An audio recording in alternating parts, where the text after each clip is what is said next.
अस्सलाम वालेकुम। अस्सलाम वालेकुम। उम्मीद करता हूँ फिट होंगे, बेहतरीन होंगे, अपनी लाइफ अच्छे से एंजॉय करोगे। हम तीनों की तरह देवों के देव महादेव एपिसोड है जी 373 पार्ट 1 है। लाइक शेयर सब्सक्राइब कर दें। स्ट्रेट चलते हैं वीडियो की तरफ। इनका नाम है राणा मोहम्मद अली।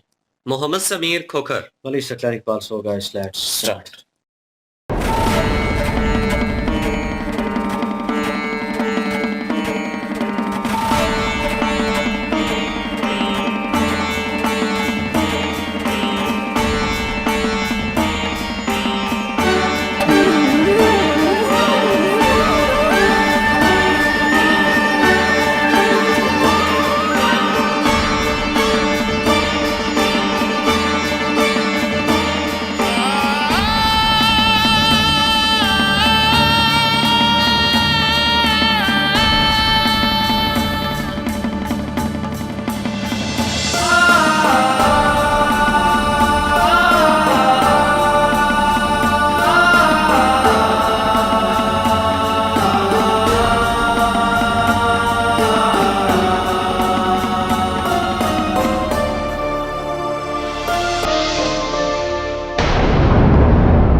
आज अपने नए राजा को पाकर असुरों में हमने आत्मविश्वास और गर्व को लौटते देखा है। असुर जगत के सबसे शक्तिशाली योद्धा तुम्हें अपना समर्थन देने के लिए यहां उपस्थित है। असुर राज की जय हो।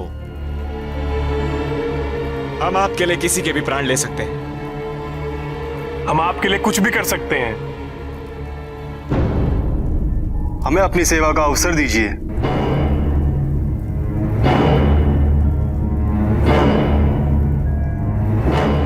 प्रथा अनुसार राजा से उसकी प्रथम इच्छा पूछना अनिवार्य है। मेरी प्रथम इच्छा यह है कि मैं नारायण नारायण।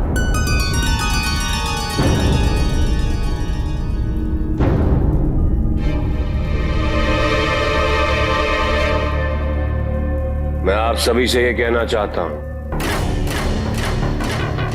कि मुझसे पहले जो कुछ भी हुआ उसके लिए मेरा कोई महत्व नहीं। हमें जो करना है उस पर ध्यान केंद्रित करें। और हम नारायण नारायण। आचार्य, आपने कहा था यहां पे शक्तिशाली योद्धा है, तो ये यहां क्या कर रहे हैं? जलंधर ये यहाँ पर। आचार्य, परिचय की औपचारिकता अनिवार्य है। असुरराज, मैं नारद हूं। नारद भ्रमण कर रहा था, अचानक असुरों में उत्साह देखा। पूछने पर पता चला कि आप अब उनके नए राजा हैं, तो स्वयं आपको बधाई देने चला आया। बिना मेरी स्वीकृति के आप यहां भीतर कैसे आ गए? क्या किसी ने आपको आमंत्रित किया था? स्वीकृति? आमंत्रण? असुरराज, ये शब्द मेरे लिए बने ही नहीं है। और आमंत्रण की तो मुझे कोई आवश्यकता ही नहीं। मैं तीनों लोकों में कहीं भी कभी भी जा सकता हूं, और तीनों लोकों में सारे इस नियम का आदरपूर्वक पालन करते हैं। परंतु प्रतीत होता है कि आपके आचार्य ने आपको यह सिखाया नहीं। ये मेरा राज्य है और यहाँ नियम मैं बनाता हूं, और यहाँ मेरी इच्छा के बगैर प्रवेश करना वर्जित है। ये नियम स्मरण रहे। नियम तो केवल भगवान ही बनाते हैं असुरराज, और इस संसार में सब कुछ भगवान ने ही बनाया है। मुझे नहीं बनाया है।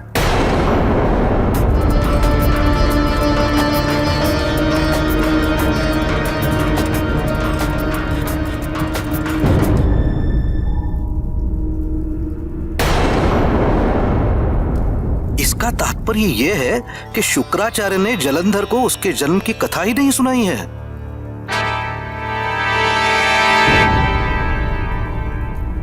अर्थात जलंधर इस सत्य से अनभिज्ञ है कि वो शिवांश है। वो अनभिज्ञ है कि उसकी उत्पत्ति महादेव की उस क्रोधाग्नि से हुई थी जिसका उद्देश्य देवराज की मृत्यु था। फिर तो इसे ये भी नहीं पता है कि देवराज इंद्र इसके प्राण क्यों लेना चाहते हैं। नारायण नारायण। असुरराज, आप में अवश्य ऐसी कोई बात है जो और किसी असुर में मैंने इससे पूर्व नहीं देखी। कदाचित एक क्रोधाग्नि, और अवश्य वो क्रोधाग्नि भी भगवान ने नहीं, आप ही ने बनाई होगी, है ना?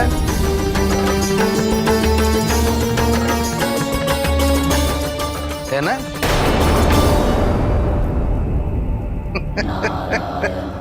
नारायण नारायण।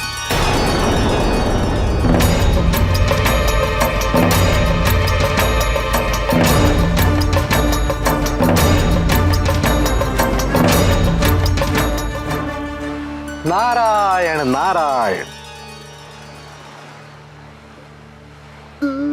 प्रभु, आपकी इच्छानुसार साक्षात अग्नि के दर्शन करके आ रहा हूं।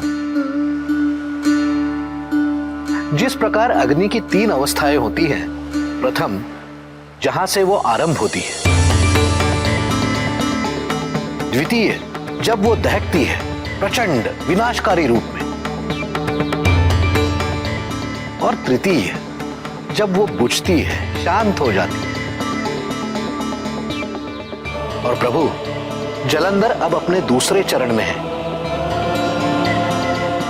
शिव तत्व की शक्ति से परिपूर्ण यह अग्नि समस्त संसार को भस्म कर सकती है।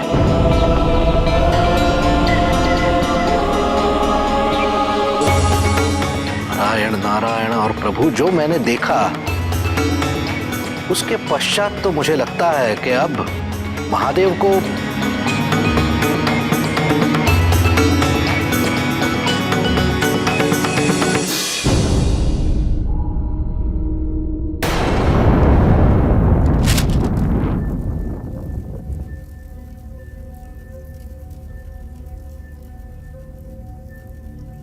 सेना का पोषण करने हेतु जो भी थोड़ा बहुत धन था व्यय होता रहा, किंतु कहीं से धन आया नहीं। और इसका परिणाम यह है कि आज कोशिकार में कुछ भी नहीं है। यदि हमें अपना सैन्य बल बढ़ाना है तो हमें धन की आवश्यकता होगी।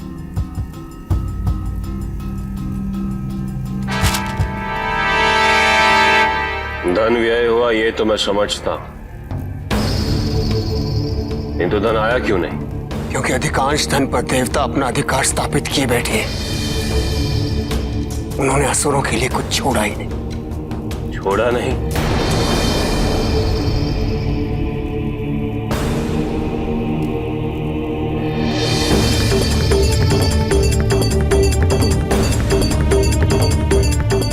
आचार्य असुर भिक्षुक तो है नहीं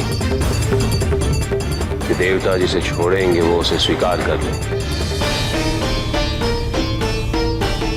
स्थिति में परिवर्तन लाना अनिवार्य है।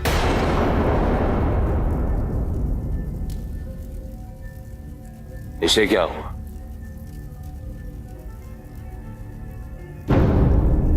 ये राहु है। समुद्र मंथन के पश्चात नारायण ने अपने सुदर्शन चक्र से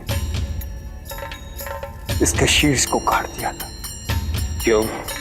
समुद्र मंथन में जितने भी रत्न समुद्र से प्राप्त हुए थे उन्हें देवताओं और उनके ऋषियों में वितरित कर दिया गया। एकमात्र अमृत ही ऐसा था जो देवताओं को वितरित करने के पश्चात हम असुरों को भी मिलना था। मुझे भय हो गया था कि देवता सारा अमृत पी जाएंगे और हमारे लिए एक बूंद भी शेष न रहेगा। इसीलिए मैंने देवताओं के मध्य स्थान ग्रहण कर लिया था। नारायण को जब पता चला तो वे क्रोधित हुए और उन्होंने मेरा ये और केवल मुझे ही नहीं, किसी असुर को अमृत की प्राप्ति नहीं हुई।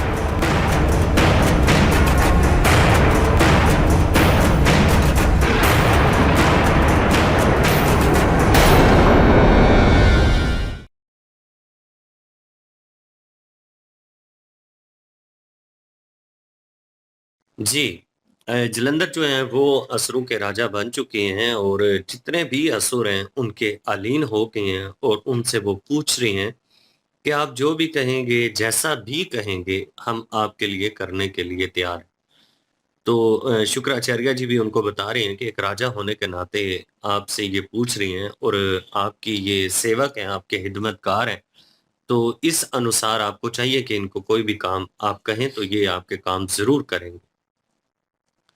तो जो जलंधर हैं वो इसी चीज़ के ऊपर तवज्जो दे रहे हैं। वो कह रहे हैं कि आने वाले टाइम में हमने जो कार्य करना है उस कार्य के ऊपर तवज्जो देना ज़रूरी है। देव ऋषि नारद यहाँ पर पधारे हैं, तो विष्णु जी ने ही उनको भेजा था कि ज़रा आप देख के आएँ, क्या समाचार है, क्या स्थिति चल रही है यहाँ पे।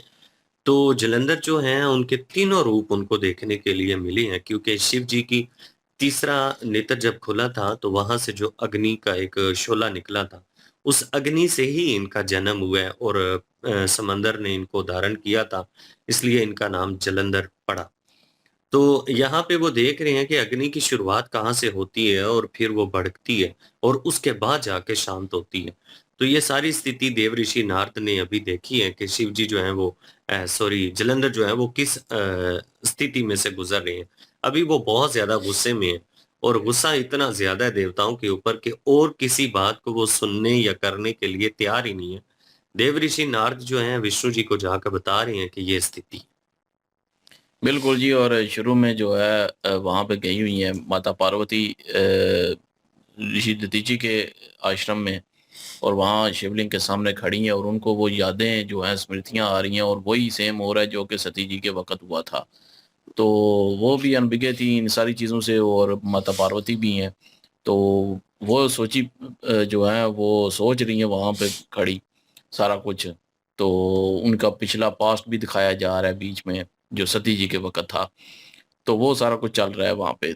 और दूसरी साइड पे जलंधर जो है वो अपने सब के जो है वो साथ ले रहा है उन सब का, और खुद का कोई फैसला सुनाने लगा था उस वक्त, कुछ ख्वाहिश बताने लगा था। लेकिन उस वक्त नारद जी आगे वहाँ पे और उन्होंने उनको उनकी बात जो है मुकम्मल नहीं करने दी। अब अपमान तो किया है नारद जी का कि उन्होंने कहा कि यहाँ पे मेरा राज्य है और मैं अपनी जो है वो मर्जी से कोई भी जाऊंगा कि यहाँ पे आए या ना आए। तो बाकी कौन होते हैं, कहते हैं कि भगवान ने सबको बनाया, तो वो कहते हैं मुझे भगवान ने नहीं बनाया। तो उस वक्त वो समझ गए कि इनको नहीं पता, कुछ भी नहीं पता कि ये कहाँ से आया, कैसे पैदा हुआ, कैसे जन्म हुआ इनका। और तो लेकिन ये है कि मेरे ख्याल में बता देना चाहिए था, और अपना विष्णु जी भी नहीं बता रहे और ब्रह्मा जी भी नहीं बताने दे रहे, ना शिव जी को बताने दे रहे हैं और ना ही जलंधर को जो है बताया गया है। तो मेरे ख्याल में पता होता तो स्थिति शायद कुछ और होती। तो और बाकी अभी जो है वो लेकिन बताया नहीं है। लेकिन अभी वो हिसाब किताब जो है वो देख रहे हैं कि जो पैसे हैं, मतलब जो दौलत है वो क्यों नहीं यहाँ तक पहुंची। तो वो बता रहे थे कि सारे देवताओं ने जो है वो अपने नाम कर लिए, हमारे पास कुछ भी नहीं है। तो वो भी बता रहे थे सारा कुछ कि उन किस्म का वो देवताओं के खिलाफ और ज्यादा जो है वो कड़ा कड़ा फैसला जो है वो कर सकें, इस तरह का जो है उनका ज़हन बन रहा है अब। जिस तरह वो उन्होंने बताया कि इनकी गर्दन उतार दी गई और बाकी सारे जो भी समुद्र मंथन से निकले थे हीरे जवाहरात और बाकी चीज़ें वो सारी देवताओं और उन ऋषियों में जो है वो बांट दी गई। हमारे हिस्से में कुछ भी नहीं आया, बाकी बचा जो अमृत था वो भी पहले देवताओं ने पीना था और उसके बाद जो है असुरों ने पीना था। लेकिन मुझे डर था कि सारे देवता ही ना पी जाए, हमारे लिए वो एक बूंद भी ना बचे। तो मैंने देवता का जो है रूप लेके वो पीने लगा। लेकिन ये है कि मेरी फिर जो है गर्दन उड़ा दी गई विष्णु जी ने। अब विष्णु जी के खिलाफ जो है वो एक इन्होंने कर दिया, बयान दे दिया। अब देखते हैं आगे जी, आगे क्या होता है फिर। विष्णु जी के खिलाफ भी जाते हैं या खाली देवताओं के खिलाफ? जब विष्णु जी के खिलाफ जाएंगे तो फिर जाहिर है इनके लिए बहुत जो है वो कठिनाई होगी जलंधर के लिए। बिल्कुल जी, मुश्किल टाइम होने लगा है, क्योंकि वो बार बार कह रहे थे, देव ऋषि जब ऊपर आए हैं और उन्होंने कहा स्थिति बहुत ख़राब है, और उन्होंने विष्णु जी को कहा कि अब जो है सूचित कर देना चाहिए, बता देना चाहिए शिव जी को, और उन्होंने स्ट्रेट फॉरवर्ड जो है उनको सर हिला दिया कि नहीं। तो नाउ ऑन जो प्लान बन रहा है और जो एक असुर की तरफ से बताया गया कि मेरे साथ ऐसा किया गया और हम लोगों के साथ जाती हुई, तो नाम जो है वो विष्णु जी का लिया गया। अब मे भी हो सकता है जलंधर जो है वो देवों के पास वो जो है अपना हक लेने के लिए इससे पहले हो सकता है वो इनके खिलाफ जो है वो जाए, और इनके खिलाफ अगर जाएंगे तो शिव जी जो हैं वो उनका जो है बीच में आना जो है वो ज़रूरी हो जाएगा। तो वो सिचुएशन हो सकता है क्रिएट हो। बाकी जो है देव ऋषि जी के साथ जो है वो कह लें कि उनका उनको अपमानित किया गया वहाँ पे, जिस तरह वो सवाल जवाब कर रहे थे, लेकिन उन्होंने सच मान लिया कि इनको सच नहीं बताया गया, एक सवाल उनके ज़हन में डाल दिया। जैसे उन्होंने कहा भगवान नहीं, मैं किसी को नहीं मानता। अग्नि आई किधर से, जो तुम में इतनी अग्नि है वो ताकत, वो आई किधर से? मतलब कि वो कहीं किसी भगवान ने तो नहीं दी, उसकी देन तो नहीं। वो इशारा कर गए उनको, वो सोचेंगे ज़रूर उसके बारे में। अभी वो गुस्से में है जलंधर जो है, वो हो सकता है उन्हें रियलाइज़ हो लड़ते हुए, या कहीं ऐसे वो यूज़ करें दोबारा, उन्हें रियलाइज़ हो कि कहीं ये सच तो नहीं। तो लेट्स सी, देखते हैं नेक्स्ट पार्ट में। चलते हैं, लाइक शेयर सब्सक्राइब कर दीजिएगा। इंशाल्लाह मिलते हैं नेक्स्ट वीडियो में। अपना ख्याल रखिएगा, दुआ में याद रखिएगा। तब तक के लिए अल्लाह हाफिज, पीस।